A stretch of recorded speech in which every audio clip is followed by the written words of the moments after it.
Andy Stevens in a Cage Conflict 6, standing beside a victorious Taka Mhandu. How good does it feel to get that finish in there? Man, it feels amazing. It really does feel amazing to get that win, and in front of a home crowd again. Like, it was nice fighting over in South Africa and stuff like that. Different experience, different kind of kettle of fish. But you know, there's nothing beats being fighting in front of a crowd like that. So it felt amazing. You know, you got the second round TKO. Your opponent was unable to come out from the stool to start the third. Were you uncertain as to what was happening, what was going on? I saw you kind of going towards him in the cage, almost eyeing him up. Did you think he was going to come out off a stool? No, see, when the medic was there and like he didn't look like he wanted to go back out, so I tried to edge myself over just so I could give him a look in the eye. So if you come back out, I'm finishing on this round. So he chose a better option, and he chose his health over his pride. So that's good. You seem to show a lot of patience in there. You know, it was kind of, I described it to you a moment ago off air as you kind of dismantled him.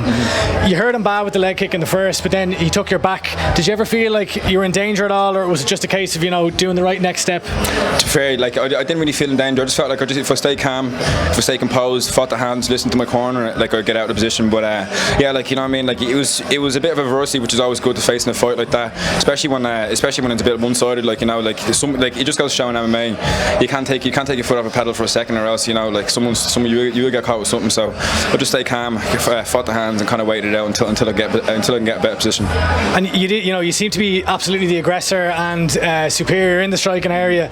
Did you find yourself thinking, right, I need to be patient here, I can't dive in and go search for a finish when it may not be there, or what was going through your mind as the fight was playing out? Yeah, see, like I was a bit hesitant. You know, I should have been more forward pressing when it came to get the finish, but I just wanted to kind of take my time, find my shots. You know, Chris is shouting to coach straight shots to the knees and stuff like that, but every time I threw something, he'd do something different. Like, because his leg gave out, he was going completely to ground, so the uppercut wasn't really there, and like it's just, you know, it was very awkward. Like, he was a very awkward guy to deal with, but I've done all the right things, so I'm happy with the performance anyway. We can only build from it.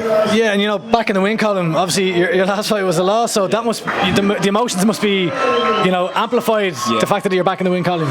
To be fair, I'm actually quite calm about it. Like, you know, like I visualised this a lot because I've been working as a sports psychologist now since the last fight, kind of fine-tuning one or two things outside of actual training and stuff like that, and I found that kind of upped my game, and in terms of like the S&C as well, so like everything kind of improved. So I knew I was going to come into this a better version of myself, because before that, like, I was only operating at about 70%. You know, I wasn't putting my whole heart wasn't into it, and like now, like, you see the calmness, the composure, and the strikes I'm throwing, everything's just it's up to 100 now. So on my next fight, you know, expect a better version of that, which is a scary human being.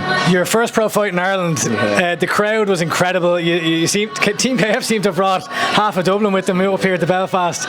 What's it mean to you to fight in front of a crowd like that, like your family and friends here in Ireland? Yeah, my sister's here, my girlfriend's here, and all of my friends, obviously. So it was so nice to fight in front of them.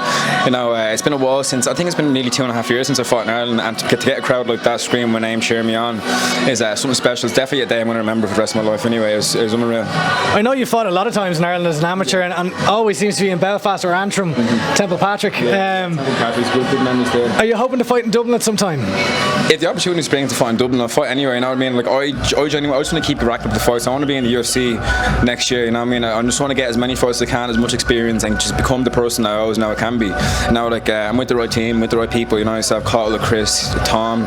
Everyone in KF is extremely high level, and they expect the best, and I'm ready to give my best now. So what is next? You know, I know you signed a multi-fight deal with the UFC, but we're here at Cage Conflict. So what happened there? What's the situation with there? So I was fortunate enough for them, because like the traveling stuff was a bit hectic. So I was fortunate enough that they let me fight locally again. So we're going to see what, like, after this fight, we're going to see what happens next. We're going to see how to approach the future and see where to go from there. But I'd like to thank them for giving me the opportunity to fight over here and fight at home in front of my family. So it's good. But we'll see what happens in the next fight anyway.